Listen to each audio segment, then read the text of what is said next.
Welcome back to the Blessings Podcast, everyone. Today, I have with me Jason Kaplowitz. Jason is a certified herbalist who teaches people to use their own body's resources to help them to restore their hair. Yes, Jason's alchemy method grows hair.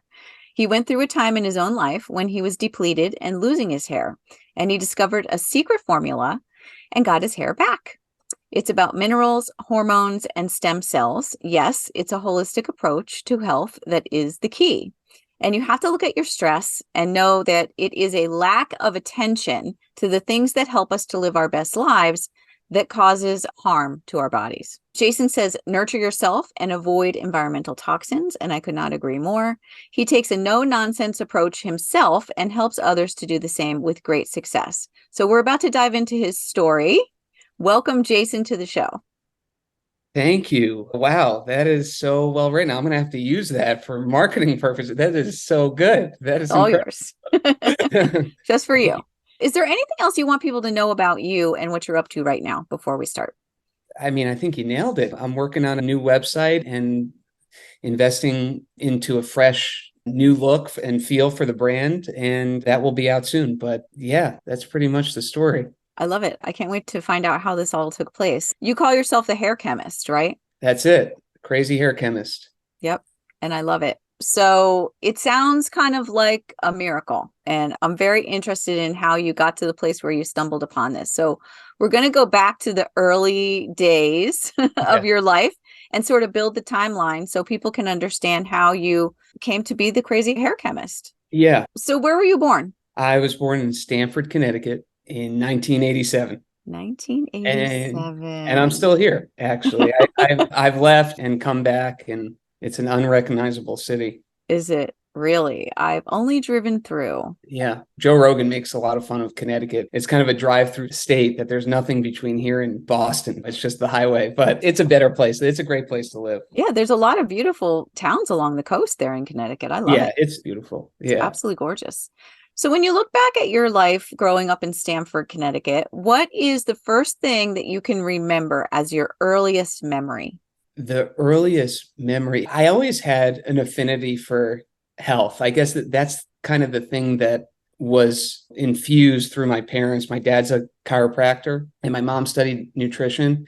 And I remember this early childhood memory of me, for better or worse, there's probably some fear associated with this, but I was on the grass and my nursery school teacher asked me why I was like, oh, we can't go on the grass. And she said, why? I said, ticks are here and you're going to get Lyme disease. And this was at 3 years old. And I actually think we should all be in the grass and grounding every day and whatever. But the idea was the pathology, the pathophysiology of things and the awareness of that was something that I was probably most precocious in growing up. That is fascinating. Yeah. Just from absorbing that from your parents and being around them. Yeah. I mean, that's kind of what I took and still use those gifts today and I was always the kid in middle school even. They even call me Doogie Howser because my friends would come to me and they'd say, I've got this rash or this fever or this flu. Can you die from that? Whatever. I said, no, you're going to be fine. I was always the one kind of assuaging people, just like, you're going to be okay. It's all right. But kind of reading into, well, is this serious or not? That's interesting. Yeah. How old were you when this was happening, when you were like aware of this? I think like 12, 13. And I guess what happened was I'm obviously doing what I feel has been a calling, but I got to a point where I felt I knew, it was in my 20s, so it was apropos. I felt like I knew everything there was to know about health. I was like, I know it all. This is boring. Eat well, drink clean water, work out, you'll be fine. And that is most of it. But I kind of had this awakening that there's much more to explore, but I guess I got to a point where I felt I knew it all but that's like most teenagers into their extended adolescence into their 20s. And I knew it all. I didn't need, and so I wasn't doing this right out of college. Okay. I had kind of other careers in medical and medical device, but made my way back, which when I realized I didn't know everything. Okay. So you were exposed to all of this great health information from a very early age. Yeah. You even had people coming to you as a child to ask your advice and to get reassurance that they were going to be okay. as Yes. a child. What else was going on in school at that time? What kind of a student were you? I was a pretty good student. I don't know. I think I applied myself pretty well in middle school, but once I relished being able to cruise through high school and figure out how to get A's and B's without trying that hard. And the school system wasn't really fostering. There was one type of learning, and I was fine at it. I was an A and B student, and I got by. And yeah, there was cramming and things, and there were kids in my class who worked even less than I did. But sometimes I look back at those moments as if I had just put in a little more effort. Who knows? I mean, I can do it now. So, but I was a pretty good student, and my I mentioned this because my brother is brilliant, and we actually studied learning together later because he's actually studying to be an engineer now. He's in his 30s, but he really struggled at school. And we looked at there's a whole learning theory that corresponds to each letter or each color of the rainbow. And you're a different learner based on how you learn and personality. So, like red Mm-hmm. corresponds to someone, the personality is very tightly focused, is problem solving oriented, and he was a blue learner, which is more Einstein, and it's more big picture idea. And he struggled terribly in school. Mm-hmm. So once I kind of was like, I'm good at this is a good baseline for me. I didn't really apply myself much further. So you could figure out the system, how to succeed I figured within the out this. system. I figured out the system. The one area, I mean, it's so trite looking back, but it was a big hit to my ego because I was really good at figuring out systems and I could not figure out the SAT. I brutally struggled. My parents invested in a coach and whatever, and it did bring up my score a couple hundred points, but it was still just kind of average or a little bit above. And that was so devastating because I did apply myself to try to break the code and I couldn't do it, actually. I think I could do it now. I think I could learn how to do the test and get a 1600, but who cares? But back then I couldn't do it. And that was devastating because of what I thought it meant, at least even in getting into school. Yeah, isn't that interesting that there's a way of kind of learning how to take a test that doesn't necessarily correspond to your ability? I mean, the tutor sat down across from me. I could really remember him vividly because he sipped on Dunkin' Donuts all day long, and you could kind of smell his breath across the table. And his name was Michael. And he was like, I can take this test and get a perfect score every time, but it's not impressive because there's a code to it. Mm. And I was like, well, I mean, of course, there's got to be. And part of that test that was so frustrating was that you're not supposed to read, like even in the English comprehension, you're not supposed to read the entire paragraph. You will lose time if you do that. You're supposed to glance and summarize it or just glance at it and glean quick information. Anyway, it was a moment because it's where I didn't feel invincible in breaking systems. It's kind of funny that this is coming up because I always felt like I could figure out any system. That was one that I couldn't at the time. Interesting. So what other things from when you were younger did you feel were systems that you had figured out besides school or academics?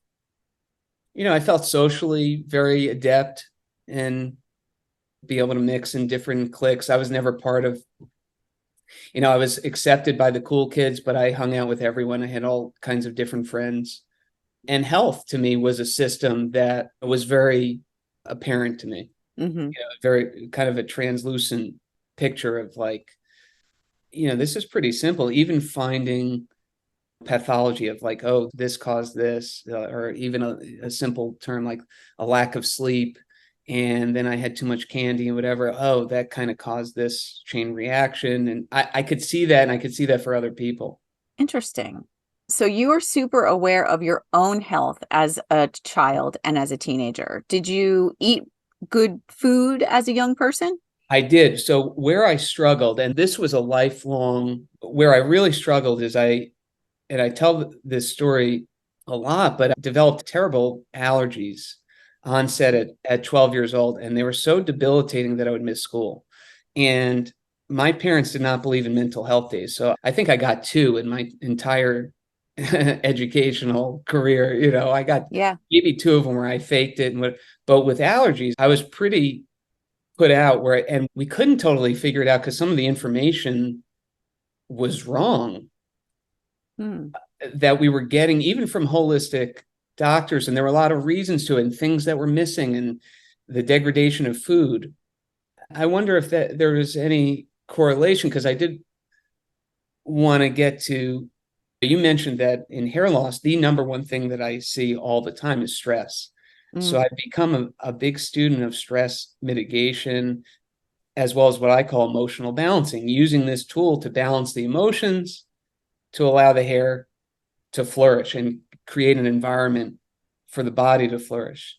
That's really a passion of mine, is the emotionality of things and what happens. And that, I could get into that, but I guess in my 20s was that hallmark or that benchmark moment of change. But I wonder how I wonder if the allergies were a displacement, what the emotional implication was. Was it a displacement? Was it a symptom of not truly dealing with myself in a way, or dealing with trauma, or even DNA stuff coming from my parents that I've psychoanalyzed the hell out of as an Yeah. adult. Well, was there something going on at that time when you were 12, 13-ish?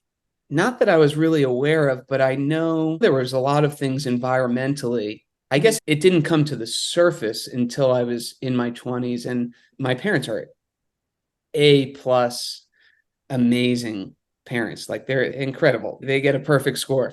However, no one's perfect. And I think maybe there was a lot of pressure. I was the oldest. Mm. I don't really know. Mhm. But I actually don't think, I'm just wondering, I'm just kind of doing the thought exercise. Is there emotional connection? Because I look at allergies as mostly an environmental impact, because I've got them about 95% cured Mhm. now, but I'm also 99, 100% cured from the emotional disruption that I had in my 20s. That's why I just made that connection, just for fun, to explore it. I think it was mostly environmental. I generally had a pretty sweet childhood, pretty good. There Yeah. was a lot of pressure, but other than that, it's pretty good. Yeah. Well, I mean, I think sometimes even those things that we don't think are major traumas or stand out as something that seems like a very bad or negative experience, we still have little things along the way that add up. So I think, I mean, this is kind of exposing. Your questions are so good and they're getting me to go in. I think one of the challenging things, just from my upbringing, was my parents, the perception, even though they were and are incredible parents, that they kind of told us that they kind of created this perception that they were the perfect parents too. Mm. And there was no feedback and no room for, not a lot of room. They admitted when they messed up, but it was kind of this mirage of, we're doing everything right.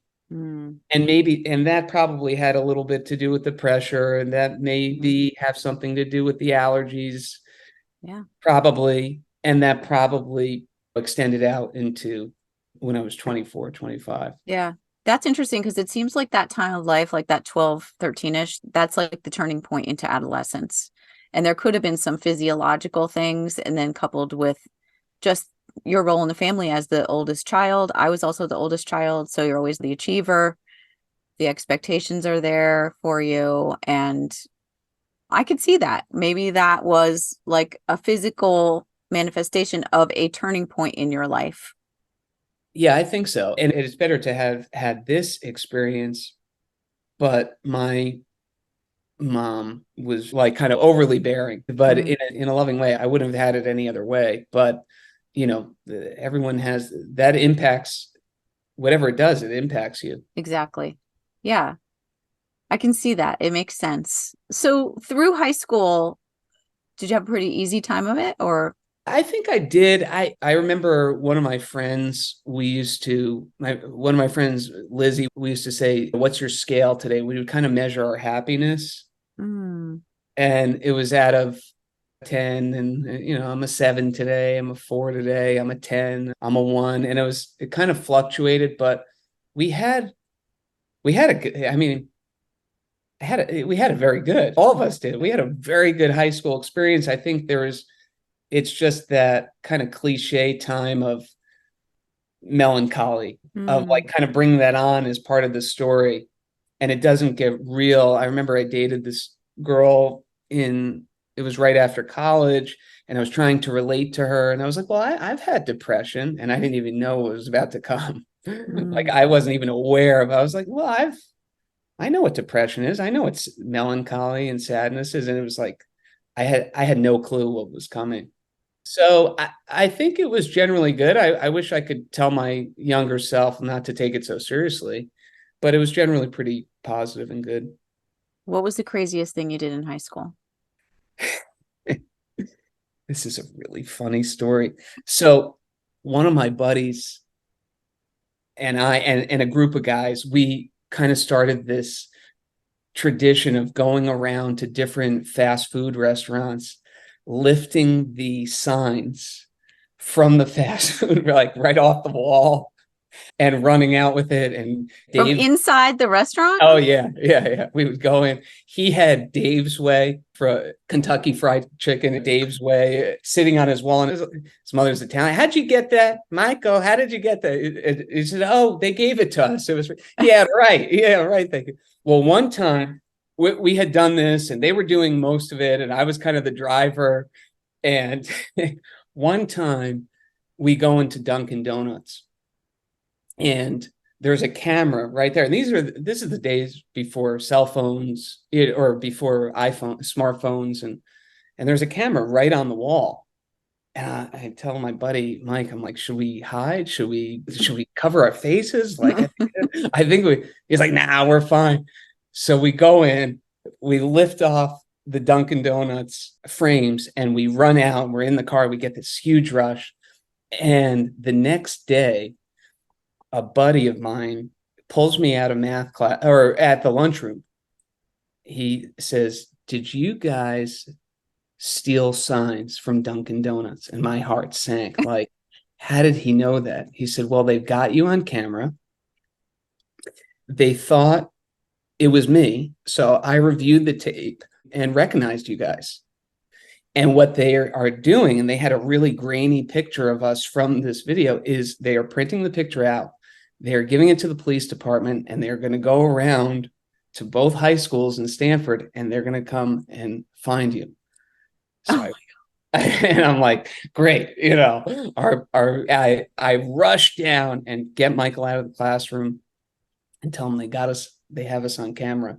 And we come up with this plot to return them. And by the grace of God, we tracked them down. We didn't even have them anymore. The guy Tommy had one, whatever. And I returned them. And the woman outside said, "Don't admit it was you. They don't know who it was." And so I went in as a friend of the perpetrators and gave the signs back, and we got out of jail. oh my God, that's terrifying. Yeah. Oh, wow. So So funny. I tried to be bad, and it never really worked out. Well, Yeah, better to be good in the long run. yeah. It was harmless stuff. It was Yeah. harmless. It was Yeah. harmless.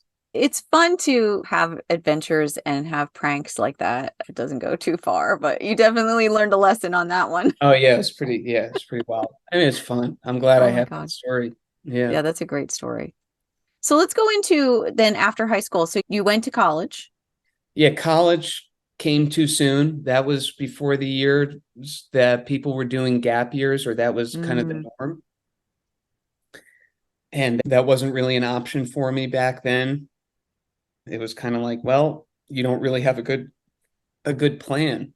What are you going to do? And I said, I want to get bored, because it was strange to me that senioritis was an accepted cultural part of high school. It was like, why are even the teachers buying into this? Like, we're allowed to not even do our work. I don't understand this.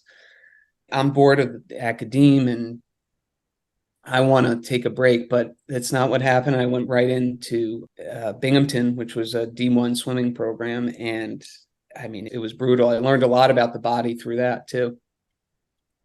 you were a Um, swimmer? I was, yeah, yeah, and overtrained like hell, as a lot of athletes are today. I think they're wising up, but completely overtrained and on a very restrictive diet, trying to mitigate my allergies. So I had made like a 50% improvement working with a naturopath, but it was missing some of the key components that I learned later. Hmm. So what happened then as a result? It sounds like you're under a lot of pressure. It was a lot of pressure. And because I was trying to take care of my allergies and not eat processed wheat and dairy, I was not getting enough calories. I was completely broken down. I got a little slower in my sprints, which I was a sprinter. I got a little faster in my middle distance because they were just kind of beating the speed out of me, but I was getting endurance, and I lost a lot of muscle tone. Or I was pretty ripped, but I did lose weight, and it was muscle. And I turned yellow, actually. I literally turned yellow because I was in ketosis and I was just not getting enough calories. I was just burning. I was burning too much and I was burnt out. So I didn't continue swimming after that. I quit. Wow. And filled the time with studying acting Okay. later in my college career. And that, unbeknownst to me, was my first foray into studying metaphysics, spirit, ego, because one of the assignments, and I found this so fascinating. I think that was probably one of the biggest gifts of studying this, was reading A New Earth by Eckhart Tolle. Mm-hmm. And I was like, wow, this is so fascinating, because the concept was there is no character. And in acting, it's living truthfully in imaginary circumstances. Mm. And it's like, wow, isn't that what we're all doing anyway? That's what I was just thinking. you know, so that's how they taught it. But A New Earth, everyone reads that for self-development. And it was like, wow, we get to do that with it. And so that was really cool. And it's a good skill, public speaking and creative outlet. And it was something to fill the time. I had to do something. So Yeah. what did you end up with a degree in? English, Okay. creative writing, rhetoric, creative and persuasive writing. And what happened after you got out of college? I got selected to join a sales training program to go into medical devices, where we were trained on device lines. And I became consultant and expert in hernias. So anything abdominal, everyone from very sick patients where they would close the abdomen in a component separation, to the routine inguinal hernias that most people have heard of, like a groin pull or whatever. And I was in probably 300-400 of those cases over the 4 years. And the ones who were really sick, and actually this applied to all patients, but it was the health of the patient that determined the outcome of the surgery more than the repair itself. Hmm. And that is what I started to notice. And I was like, oh, this is kind of my old constitution, my old training. Mm-hmm. So back to the health again. And you alluded to that when you were in your 20s, you had a difficult time. You went through a difficult time. And then what happened was, I was in medical devices. I was making a lot more than my friends were. I was kind of ahead of the curve.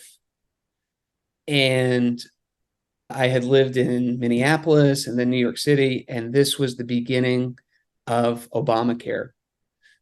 And what happened was, we were trained to consult with the surgeons, talk about new technologies, new approaches, new operations within hernia, and sell them the repair and teach them and coach them and get our new product into the hospitals. But that stopped happening. It went to a value analysis committee, basically, where the surgeons would say, Jason, you're a great guy, but I don't even make the decision anymore. That started to happen in New York. So I'm making a ton of money. I'm in New York, especially for a 24, 25-year-old. It was six figures and over. I'm in New York City. I seem to have the world by the balls, and I've never been more depressed in my life. And it's not even working. I'm in a system that's not even working. And it just, I don't know, it just kind of hit me. At the same time, I started to feel and read into people's auras. I was able to kind of see their health profile, what they were expressing, their exuberance, and kind of seeing all this energy in New York City and being depressed, completely depressed myself, not really having purpose, which I think is incredibly important, but also kind of this loose sense of reality, or not really knowing myself. I felt like a stranger to myself. I guess at that time I wanted to go back, to childhood. I couldn't even recognize myself in the mirror. I called that period of my life with some of my dear friends, like we call that gray face, because my face was gray at that time. Wow. I really had lost the kind of the life in my face. I was so depressed, which was very painful. But I find that this is kind of a necessary part of life and contrast and awakening. Yeah. It's really Um, interesting to me that you've used color a few times. Talked about color as a learning style. yeah, You turned yellow in college, and now you're talking about being gray. yeah, it's a Color keeps coming up. yeah, it's a cool connection. I mean, we are light beings with the full spectrum of the rainbow. I mean, that when we're expressing that, and that's kind of what animates us, and we're expressing these different colors and songs at any moment. And besides that, what's keeping us together is water, and minerals. That is really fascinating. So I just want to touch on this period a little bit. How did you know that you were in a depression? Were you aware of it at the time? Oh yeah. Like, what were Yeah. you experiencing? Yeah. I mean, kind of the classic symptoms of not being able to get out of bed, and, Mm. not being able to go to work, and kind of evading work and pretending I was doing it when it wasn't. It was starting to go downhill, just withdrawn from friends, and just kind of overall, melancholia, just, yeah, brutal sense of existence. Did you figure Um, out why? yeah, I think it was a question of not knowing myself, Mm, or not feeling connected to the God part of myself. It was all kind of the stories that were percolating that I was identifying with, hmm. of whatever was going on. Yeah. Because you obviously had a like an empathic awareness that there was something bigger going on. You talked about reading the New Earth and then being able to see in your environment the bombardment of energies kind of Yeah, coming at you. yeah, yeah. And maybe identifying so much, and it goes back to that pressure. And I was kind of on a fast track to success, Mm. that, and having that be a part of my identity.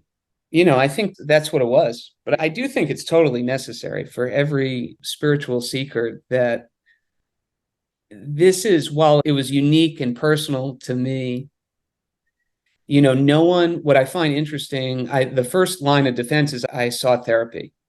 And Hmm. what happened was, I do caution others, if you're in this state where you've got this cocktail of, cortisol and adrenaline and aldosterone and all these things kind of just floating around, that are serotonin. And I was smoking weed every day, which is not great. And it could induce, at this moment, I felt like I smoked weed. This is very common. This happens with bipolar, schizophrenics. It's a weed or marijuana induced psychosis, Hmm. where I kind of felt the edge of my sanity. I didn't Hmm. go over it. And I feel like there's something very strong about me. I feel very blessed. Like there's a constitution within me that, I called my brother up while I was in this panic. He kind of talked me, and I've never gotten to that edge again, but I kind of saw the edge of my sanity. It was Wow. like I could lose it at any second, and really lose it. But I didn't, by the grace of God. And the first line of defense was getting help and getting therapy. But what I knew about it is that no one in therapy will, no, you're never knighted by someone where they tap you on the shoulder and say, okay, you're no longer clinically depressed. That's not part of the paradigm. It's a major flaw within it. You have to kind of exonerate or liberate yourself. Mm-hmm. I think that's one of the troubling things about therapy is that a lot of times we go into therapy looking for an answer, and we want the therapist to just give us an answer or tell us we're fixed or tell us what to do. And a lot of times they're not going to do that. They're not even able to do that, or they're afraid to do that because they're afraid of being sued or, taking things too far or overstepping. Yeah, So I'm not sure. I mean, maybe there are some therapists out there who will do that, but most of the time it's self-directed, right? Do you find that? absolutely. And it was much more so back then. And I think there are therapists that are, turning, are turning the model around and adapting, because people are really looking for direction. They do want a professional say, hey, you're fucking up. Yeah, but this is why coaching has become so popular, because you can work with a coach who can say to you, okay, I can clearly see that here's where you're messing up. And here's where, if I were you, I would do X, Y, and Z, instead. Yeah, and it's become very popular. And then, it's kind of an overcompensation, overcorrection, like where, a lot of people are doing it. It may become regulated at some point. It's a really fine balance.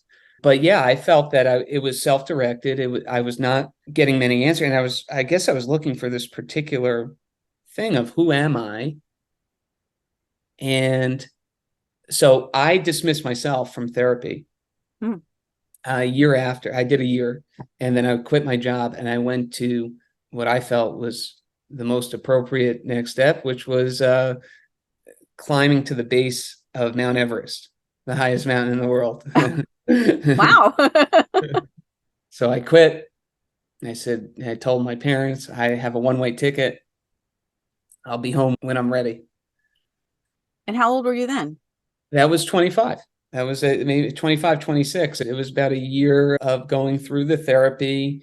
It was very self-directed. I have to credit her. She did sometimes insert herself and some of her personality, but it was almost a game of mine to try to break her, Mm-hmm. because I was like, I wanted to get a laugh. I wanted to get something from her to shift her, because it was so reflexive.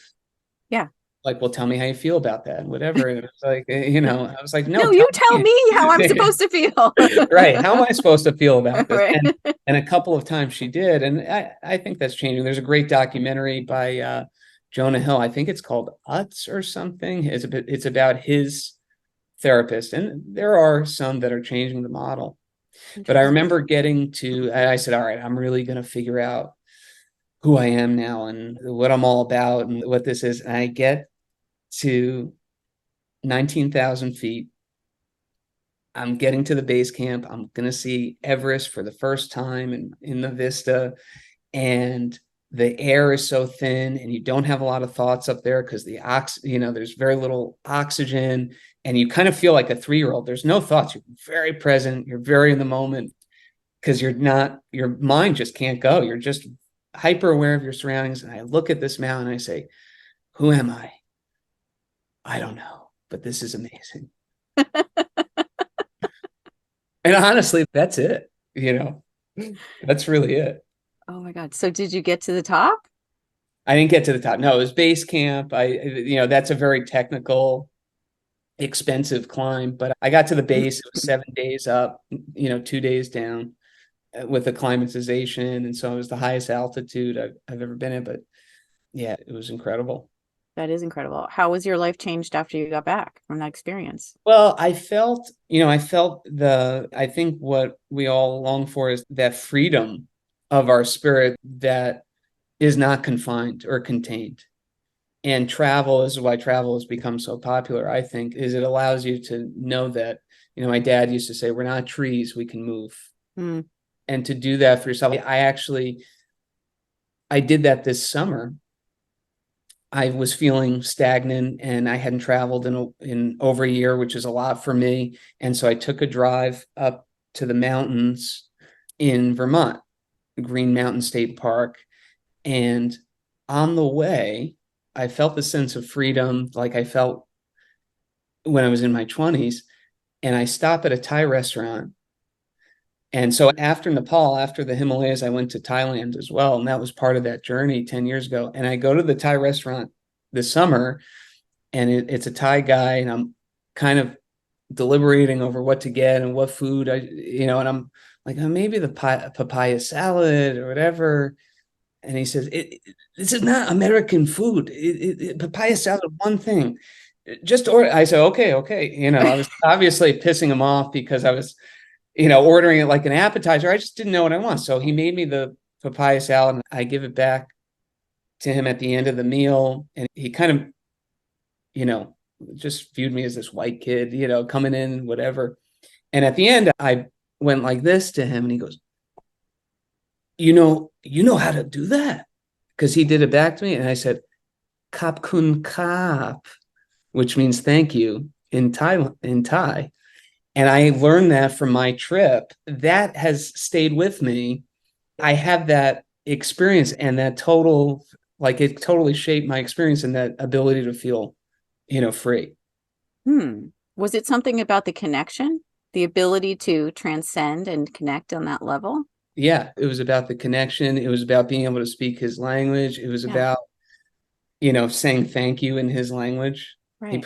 He's up in, deep in Vermont. Nobody's speaking his mother tongue.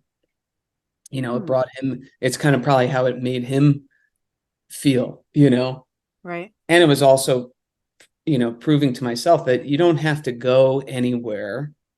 I don't have to go to Thailand to have that sense of freedom of spirit, which is what we're all, that's really, where depression stems from, is you're identifying with, your spirit's fine. Spirit's always okay. You're in your head about your story, about, my job or my, relationship or whatever. And it's, spirit's always okay. And there are certain ways to access that. Wow. So what happened next in your life? Did you start fresh somehow on a new path? In a way, it still felt like I kind of had this new perspective with a very similar path. I had to go back to work eventually, as we have to do. And I was in probably some fields. I didn't really have my Dharma until 3 years ago. Okay. Which is having this vehicle to coach people, to help people. So I did, a lot of the corporate routines, and I can't say that it was all easy, but it was kind of like the secret that I had with the world, that I could do anything. Like at any moment, there's responsibilities, but I guess proving that to myself was important. Yeah. So tell us about the Dharma. The Dharma is kind of using those childhood skills in a new format. And there was a couple turning points within health where I realized I don't know everything. And one of them was studying Ray Peat's work, which is that sugar is actually a key nutrient. It's a carbohydrate, it's glucose. It's not the devil that everyone's saying that it is. And that kind of changed my view. It's like, yeah, wait a minute, honey, maple syrup, things that are, even sugarcane has its place. It's some of the that's not the reason why some of these processed foods are bad for you. And everyone's just kind of, and that was a turning point in realizing I didn't know everything. And then realizing dairy is, everyone says dairy is bad for you. And I was like, oh, well, but we don't really have dairy the way that our ancestors do. We pasteurize it, we homogenize it, we're sanitizing it. So once I was inspired to get back into studying, I then got certified in herbalism. I use it in a very foundational sense. There's like, 10 herbs that I kind of stick with that, but it's really about, whole food solutions. And I integrate a number of these different techniques and therapies. And I think the purpose of being able to help people and being connected to that, I'm kind of prepared for everything. I was talking to my friend Bridget the other day, and I said, one of the things that we'll have to experience in life, probably the hardest part, is loss. Mm. We cannot escape that. And there are tragedies, but knock on wood, I don't think I'll ever be gray face again Mm. I don't think it'll ever happen. I'm sure of it, because if you're connected to your spirit, it can happen. Mm. You're not connected. You're not connected. And that isn't to say I don't get angry. I don't get upset. I don't get thrown off course. I don't ruminate things. I'm not I don't pace. I do all that stuff, but I'm able to get back very, very quickly. And I think, one of the things about breakdowns is they don't happen overnight. Mm. That's right. So it's the habits and the behaviors that you're implementing, that you're not letting yourself go to an out of control place, which doesn't happen overnight, which, this soup of chemicals that actually could throw you over the edge. Yeah. It's like a cumulative toxic load. That's it. And Amen. people can go through their whole lives and they can be okay, but then other people, it's going to catch up with you at some point. I think most people, it does catch up with you.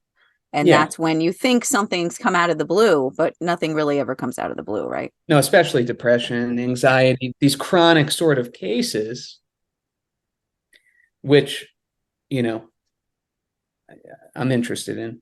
What were you going to say? Oh, I was going to say, so you found that by managing this whole slew of toxins, including changing your nutrition or making sure that your nutrition is on track, and I guess that includes like raw dairy instead of processed dairy. Is that what you'd Yeah. recommend? Yeah.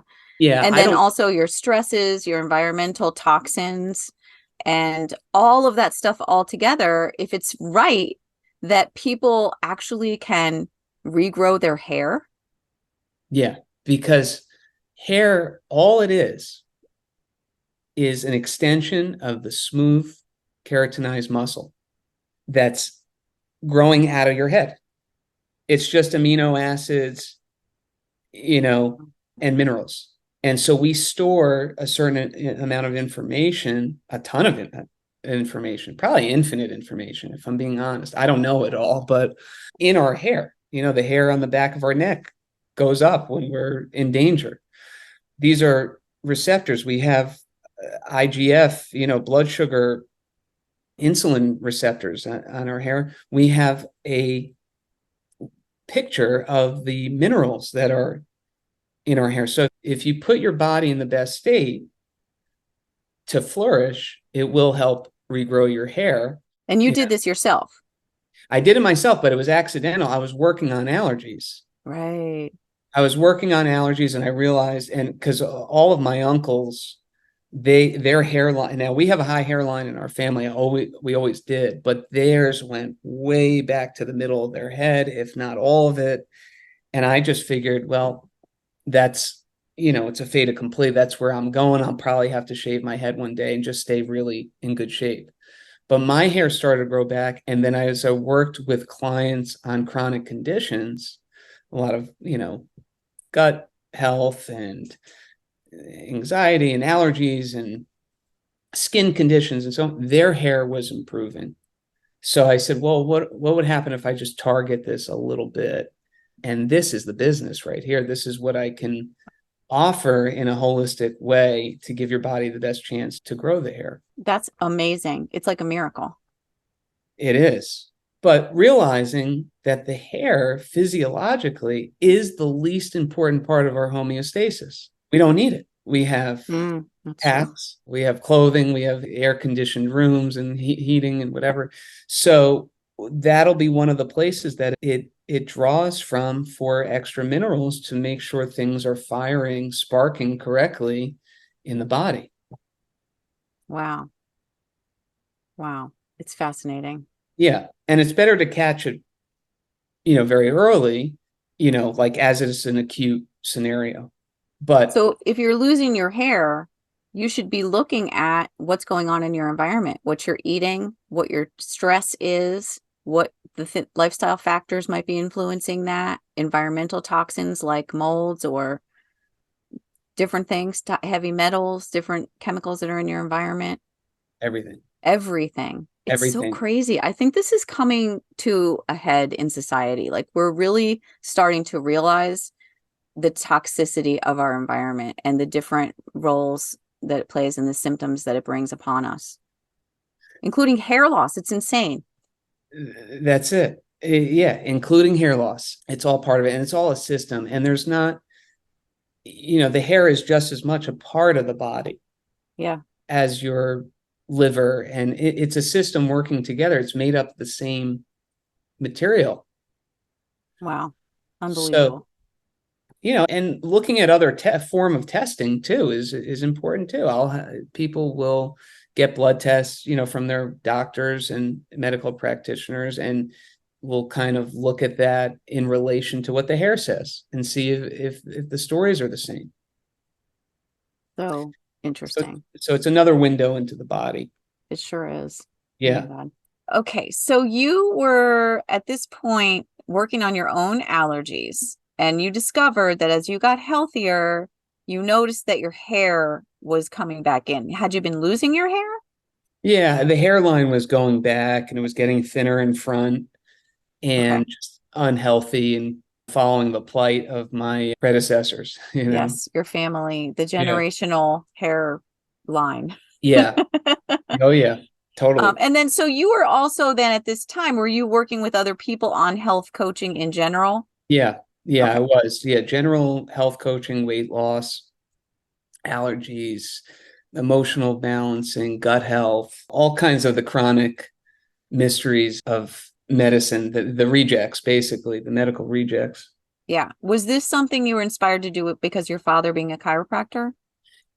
Yeah, I think that had a big part of it, and just the natural proclivity towards it of just understanding it. But I didn't want to go into the model where I was studying for 4 years at a medical institute, which is what my dad did, which is noble. But this allowed me to get very precise, very surgical on a specific niche within health, which was the general term for it now is biohacking. I think the Mm, term's been abused a little bit and it means different things, but moving chemistry gently. And I have a very gentle approach. I use a lot of herbalism in it. I'll use whole food approaches, but this way I could get right to the source. And I'm specified. I'm sure more schooling would be great. And maybe that, but it's attacking one particular area of health. hmm hmm Did you get some sort of training or certification in this area? Yeah, it was all certifications. So certifications in herbalism and in the test that I do, which is HTMA, hair tissue mineral analysis. So that's where the crazy hair chemist comes in, is I'm studying the hair as a window into the body, Mm. and I'm also helping people grow their hair. So if I ever get rid of helping people grow their hair, I'm still studying the hair. So I'm still the crazy hair chemist. Yeah, it's so fascinating. And then as you were working with people, you started to notice that their hair was also coming back in. Yeah, and there were some key nutrients that seemed to be a common theme, and then Hmm. working on their own constitution. And what was not surprising is that the number one factor, the common denominator, was stress. Mm, And so mm, what really excited me, because that whole breakdown at 24, which was really a blessing, is, and I think everyone should go through, or maybe not. Maybe the children of our future can have the skills that they don't need to have that match up with reality. But I don't think of a breakdown or a depressive episode or this kind of thing is particularly unique. It's what you take away from it and the direction and the struggle and where you go with it that makes it interesting. I don't know that it's interesting that I had, a breakdown. I think that's kind of part of what we signed up for by being here. I think that's true. That's definitely the time when it happens. It's very, very common.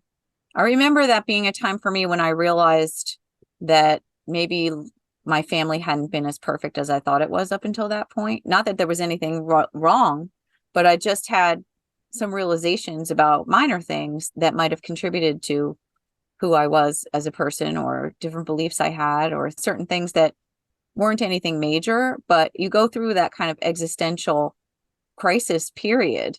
I had to call it a crisis, but it's a coming of age period that's where you're making the transition, because we think of it as like, okay, you're 18, you're going to make the transition into adulthood, but it doesn't happen until you're in your 20s at least.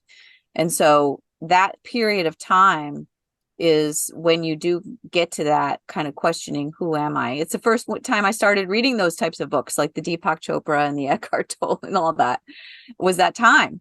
Yeah. So it makes sense. Yeah, I think you and I were fortunate to have in our 20s. I remember as part of my trip, I went to the Himalayas, Thailand, and then Cambodia. And in Thailand, I wound up at the sanctuary, which was the place that was based on the civilization portrayed in Leonardo DiCaprio's film, The Beach. Oh, And it was kind of this wild civilization, kind of free flowing, whatever. It was loosely based, but it was filmed in one part of Thailand and it was located in another. The point was, there were younger people there, but there were seekers that were in their 50s and 60s. And they said, wow, how old are you? I said, I'm 25, 26. They said, you are so lucky to feel lost at this age, because I was with ooh, a lot of people in their 50s kind of doing yeah. there for the same reason. Yeah, I definitely believe it happens again in your 50s, but it's different. Like, I think when you're in your 20s, you're at the beginning of the journey trying to figure out who you are. And then you go through a period of decades, usually, where you're building out this life that's a vision you had for yourself.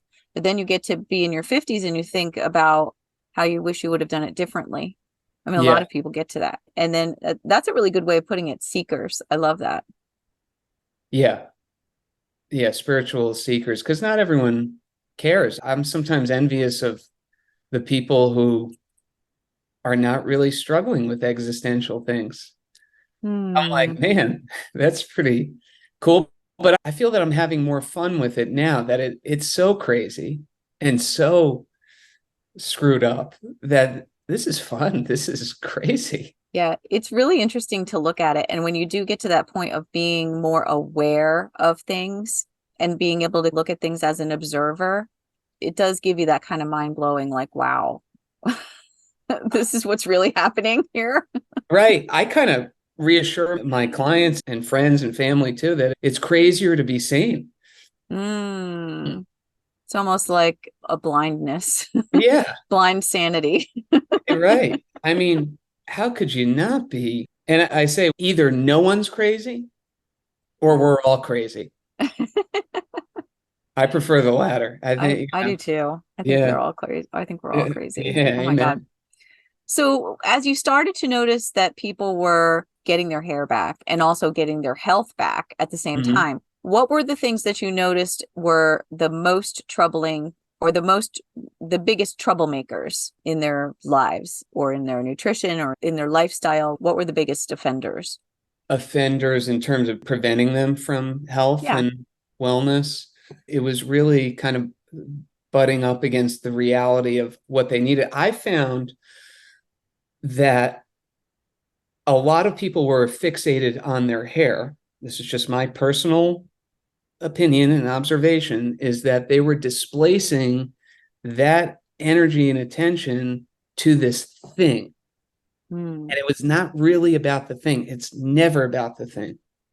mm, I can give you a couple examples, but one, I mm. had a client who had PTSD from the Afghanistan war. He used to write the letters to families telling them that their son or daughter was lost in battle. Okay, so he was deeply disturbed. However, on his intake, he said that he's in therapy. He's going through the system, the veterans support, and getting therapy. And the only reason he's in therapy is because of his hair. And I'm like, really? Come on. And what happened was, as we started mineral balancing and targeting hair, but targeting overall health, he started sleeping. He started having less night terrors. He started having an overall sense of well-being, just happier, just I feel better.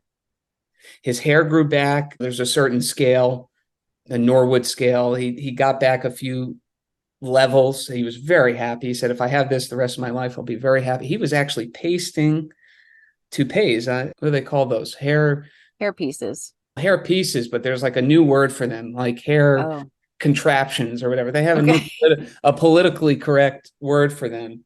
Okay. It's evading me now, but he got to this overall sense of peace and calm. And a lot of clients did as an unsurprising or as a surprising side effect of doing this work. That's incredible. It's Mm-hmm. absolutely incredible. So now do people come to you specifically to solve that problem? I wish they would more. I advertise heavily on hair loss because that's usually the conduit, and people care more about their hair than they do their health. But Mm, yeah, they guys, it's the do. same thing. It's actually Yeah. the same thing.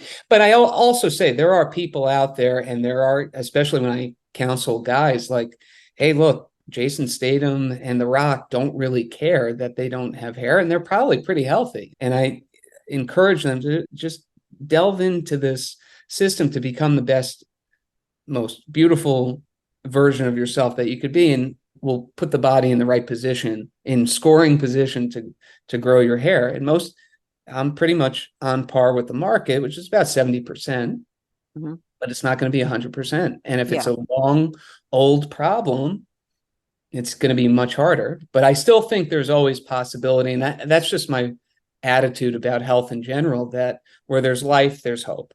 And Mm, you try, you at least try. What the hell? definitely. You don't have Yeah, anything to lose by getting healthy, right? no, no. And, my dad is a great role model in that. He's, amazing. He's 67. And he says, look, only God knows. It's God's secret when he's going to go on his cosmic vacation, but he's living a healthy life. You're never going to regret that. No, Yeah. no. I think that it is so underrated that we have the power to heal ourselves. Yeah. And that's what I point my clients towards. I tell them a lot of what to do in the beginning because that's what they want. Tell me what to do. But it's eventually like, well, how do you feel after you eat a steak? Are you Mm, feeling energized? Are you getting lethargic? And in the beginning, it could be different reasons for that. Could be a lack of enzymes and the right material to break that protein down. But when you've been balanced for a while, everyone has their own resonances, their own mhm. colors, you know? Yes, their own colors. How long does it take for people to get into that state of balance? I think realistically it takes 2 years, but I set them up to do that work on, they don't need me for this. Within 2, 3 months, they're going to have a huge impact. But to keep going with the journey, they say that it's kind of controversial, but they say that mothers who are expectant, mothers who are family planning and wanting to get pregnant really should be anticipating that. Some of the literature says 1 year. I think it's 2 years in advance, Wow. at least to get your body ready, because it's a lot on a mom. It really is. Yeah, I And mean, I'll never know, oh but my gosh. you know, This is stuff you don't think about when you're young. I mean, I never would have thought about getting myself into any sort of really healthy state in terms of my nutrition. I mean, I guess I was paying attention to it when I mm, knew that I was going to be planning a family, but I didn't stop, for example, drinking coffee until I was actually pregnant. I was consuming caffeine and alcohol and everything right up until the moment I found out I was pregnant. Right. And I remember even with my son, my first child, one of the things I craved and ate a lot of was one of the worst things you can possibly eat, hot dogs. I Wow. had a hot dog craving. Yeah. I mean, there's probably something to it. I think cravings tell you a lot. I don't know. I mean, you were blessed and had a healthy I son, did. but I had yeah, a healthy son, but I sometimes wonder about that. Could I have done better? I don't know.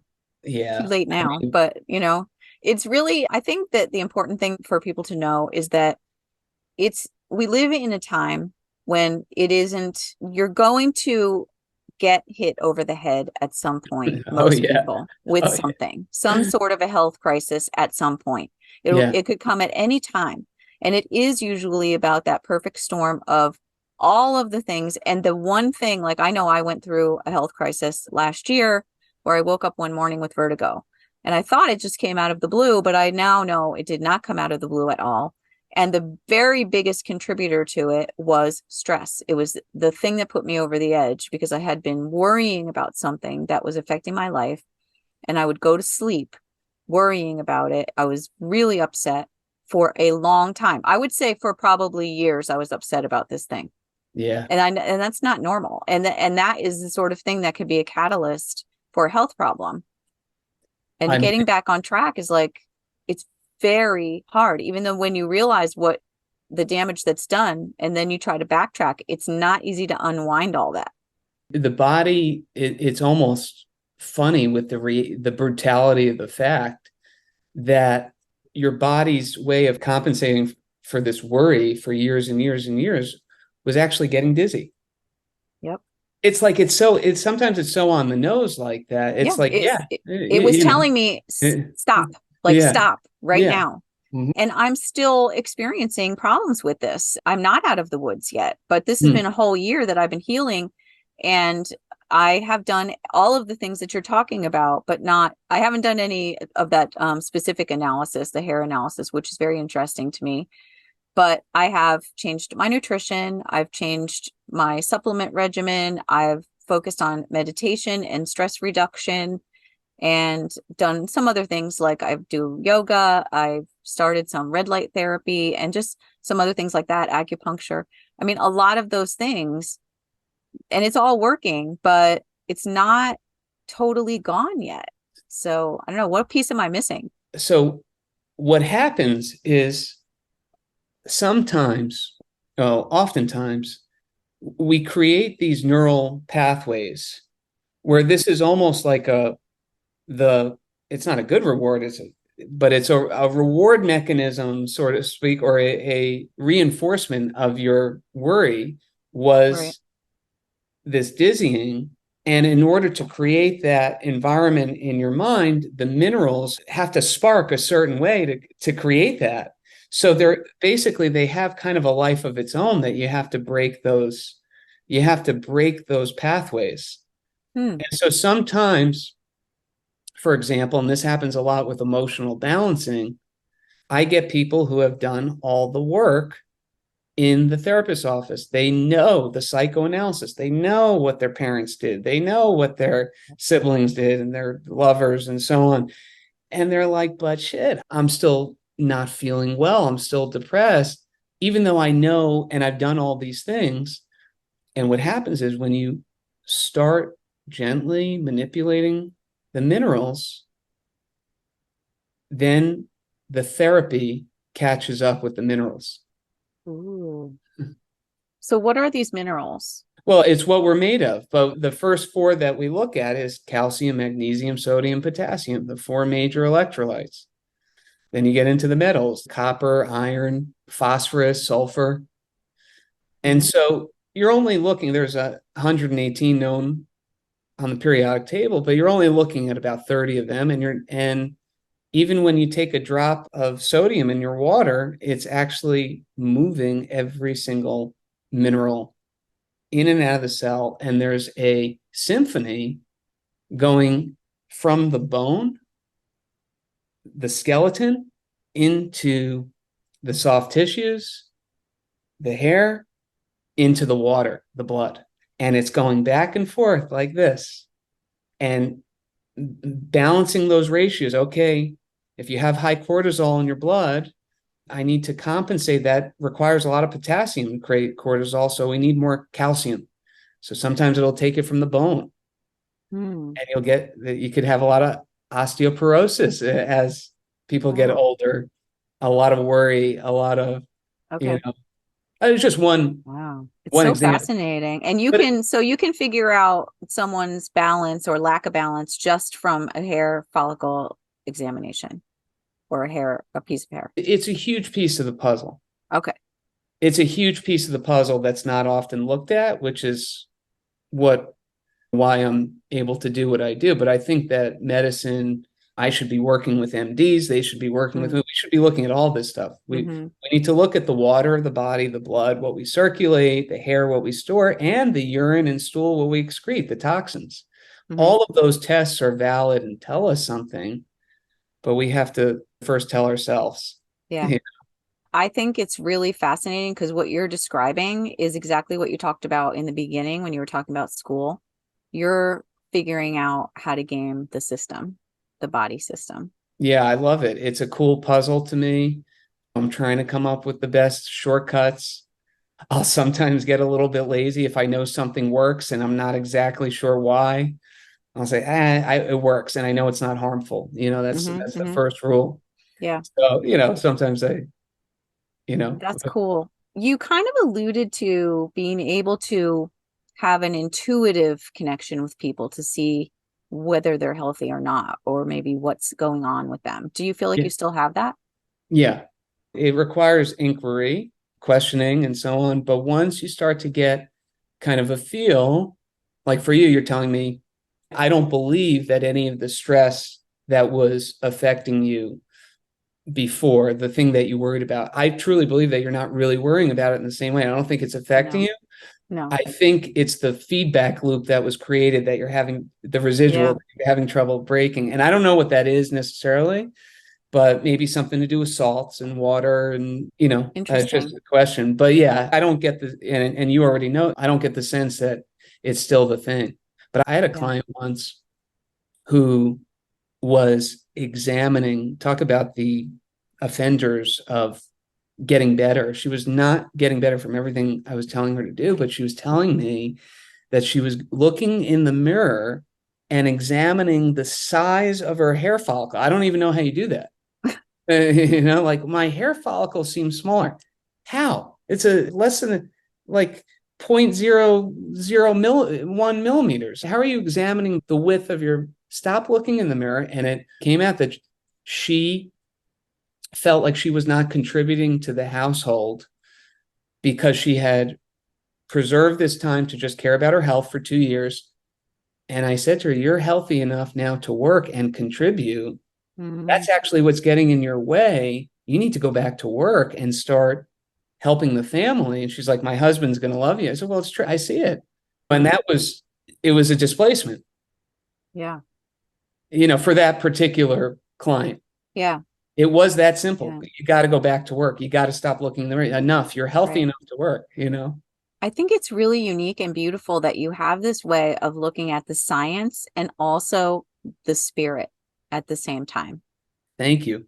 That's a big compliment because that's what I care about the most. Yeah. It's really beautiful. Wow. Thank you. So, what is your final advice to people for taking care of themselves? What should we be doing? Change, look into your water, make sure it's clean. Hmm. Look at the food, look at the exercise. Those are the biggies. And all the things, you know, the meditation, prayer, get spiritually connected. And yeah, enjoy the madness. I love that. So, what would you say are the biggest lessons you've learned in life? Yeah, that any idiosyncrasy, any sort of craziness or madness, what happens is when you attach to that and need a certain outcome, that's where the expectation is where people go awry. They get depressed Mm, and anxious, but those idiosyncrasies are about yourself. Like, laugh at yourself and have fun with it. That's what's going to make you you. There's one of my mentors, he's a rabbi, and he talks about all of our souls have a special song from the universe that's expressed. We all have the same notes, but we're all expressing a different, unique music. Mm, And yeah, it's not that serious, you know. It's just life. I love that. Wow. And what about your blessings? What do you think are your biggest blessings? I'm very lucky. I feel very lucky. One thing I do identify with is, and I want to, is that I'm lucky, you know. Mm, Yeah, things work out for me. It gets hard, but yeah. Family, I have an amazing family and friends, and I know there's a lot of blessings that will be on the way, and my clients and people I yeah. meet, and Oh, I love it so much. What's next for you? what's next? I don't know. I don't really know. And that's, staying close to the dharma, the purpose. I think that's really important, is everyone needs to find what makes them alive, what makes them feel purposeful.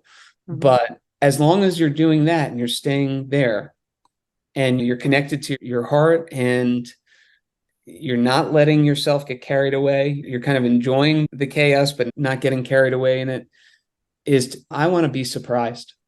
Oh, that's the Mhm. best. What a great answer. Yeah. Oh, well, thank you so much, Jason. This conversation has been really wonderful. I Thank love you. what you're doing, and man, it's just really beautiful. Thank you so much for having me. I had the best time. Good. Thank you. All right. Thanks, Mitzi.